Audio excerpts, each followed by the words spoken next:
అంబేద్కర్ కోనసీమ జిల్లా కొత్తపేటలో ప్రభల తీర్థ మహోత్సవం ఘనంగా జరుగుతోంది. సంక్రాంతి రోజున ప్రభల తీర్థ మహోత్సవం 150 సంవత్సరాలుగా కొత్తపేటలో జరుగుతోంది. పాత రామాలయం, కొత్త రామాలయం కమిటీల ఆధ్వర్యంలో ప్రభల తీర్థ మహోత్సవం తిలకించేందుకు లక్షలాది మంది భక్తులు తరలి వస్తున్నారు. దీనికి సంబంధించి మరింత సమాచారం మా ప్రతినిధి రాజాబాబు అందిస్తారు. రాజాబాబు. గోదావరి జిల్లాలో సంక్రాంతి సంబరాలు అంబరానంటుతున్నాయి. ఓ పక్కన ముత్యాల ముగ్గులు, మరో పక్కన కోడి పందాలు, మరో పక్కన ఆధ్యాత్మికత సంతరించుకునే విధంగా ప్రభల తీర్థ మహోత్సవం కోనసీమ జిల్లాలో అత్యంత వైభవంగా జరుగుతుంది. ఈరోజు సంక్రాంతి రోజున అంబేద్కర్ కోనసీమ జిల్లాలో కొత్తపేట నియోజకవర్గం కొత్తపేటలోనే ప్రభల తీర్థ మహోత్సవం ఉభయ తెలుగు రాష్ట్రాల్లో ఎక్కడా లేని విధంగా కొత్తపేటలో జరుగుతుంది. మన ప్రస్తుతం ఇక్కడ కొత్తపేటలో ఉన్నాం. ఇక్కడ విజువల్స్లో చూడవచ్చు ప్రభలు కొత్తపేటకు సంబంధించి 20 ప్రభల వరకు ఉంటాయి. ఇక్కడ విజువల్స్లో చూడవచ్చు. ఈ ప్రభలన్నీ కూడా ఇక్కడికి తీసుకొచ్చి పూజలు చేసి అనంతరం మళ్ళీ ఎక్కడి నుంచి అయితే తీసుకొచ్చారో అదే ప్రాంతానికి ప్రభలను తీసుకువెళ్తారు. మన విజువల్స్లో చూడవచ్చు కొత్తపేట ప్రభుత్వ జూనియర్ కాలేజీ ప్రాంగణంలో ప్రభలను ఏర్పాటు చేసి ఇక్కడ ఆయా ప్రాంతాల నుంచి వచ్చి పెద్దల ఎత్తున ప్రజలు కూడా పూజలు చేస్తారు.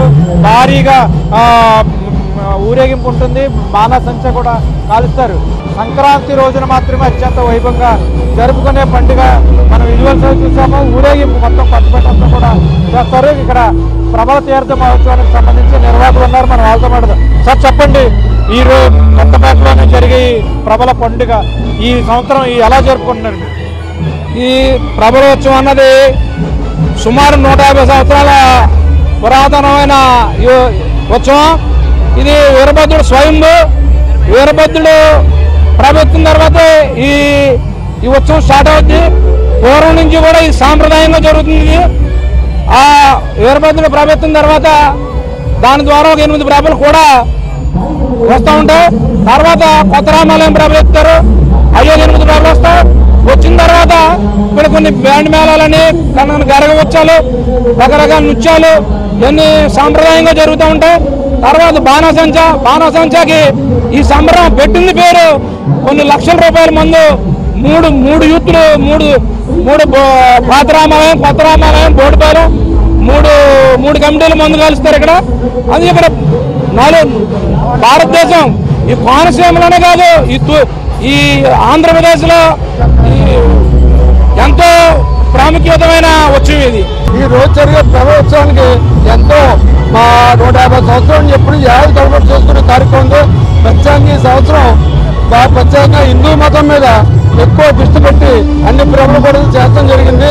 అలాగే ఈ ప్రత్యేక మందు కలుపులు, పోతలు, ప్రభలు, ఉత్సవ తండ్రులు అందరూ కూడా జాతీయత 3 ఈదులు, బోడిపాలెం, కొత్తరమ్మనే పాత ఈదులు ఏ గొడవలు లేకుండా 150 జాతీయత అమెరికా ఉన్నారు కూడా మా కొత్తపేటలో ఈ రోజు వస్తారు. అందరూ కూడా ఈ చుట్టుపక్కల కోనసీమలో జరిగేవన్నీ కూడా కొత్తపేట జరుగుతాయి. కొత్త రామాలయం, పాత రామాలయం, బోడిపాలెం వంతున ఈ మూడు కమిటీలు కలిసి అత్యంత వైభవంగా మందు కలుపు, సాయంత్రం కూడా నైట్ కూడా తెల్లవారు మందు కలపడం జరుగుతుంది.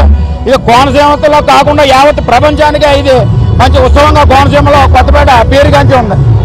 ఇప్పటి వరకు కూడా మనం కొత్తపేట ప్రభల తీర్థానికి సంబంధించి కమిటీ నిర్వాహకులతో కూడా మాట్లాడడం జరిగింది. మొత్తాన్ని చూస్తే కనుక భారతదేశంలోనే ఎక్కడా లేని విధంగా సంక్రాంతి రోజున కొత్తపేటలో జరిగే ప్రభల తీర్థ మహోత్సవానికి ఒక ప్రత్యేకత ఉంది. 150 సంవత్సరాల్లో కూడా చరిత్ర ఉంది. ప్రతి ఏడాది సంక్రాంతి రోజున ప్రభలను తీసుకొచ్చి ఇక్కడ ప్రత్యేక పూజలు చేసి బ్యాండ్ మేళాలు పెడతారు. భారీ స్థాయిలో లక్షలాది మంది ప్రజలు హాజరవుతారు. రాత్రి నుంచి తెల్లవారుజాము వరకు కూడా భారీ బాణసంచ కాలుస్తారు. కొత్తపేట ప్రభల తీర్థోత్సవానికి ఆధ్యాత్మికంగా మంచి గుర్తింపు ప్రాధాన్యత ఉన్న నేపథ్యంలో ప్రస్తుతం ప్రభల తీర్థ మహోత్సవానికి అంబేద్కర్ కోనసీమ జిల్లాలో నుంచే కాకుండా ఇతర రాష్ట్రాల నుంచి పెద్ద ఎత్తున తరలి వస్తున్నారు. ఇది కొత్తపేటలో జరిగే ప్రభల తీర్థ మహోత్సవంలో సందడికి సంబంధించిన పరిస్థితి.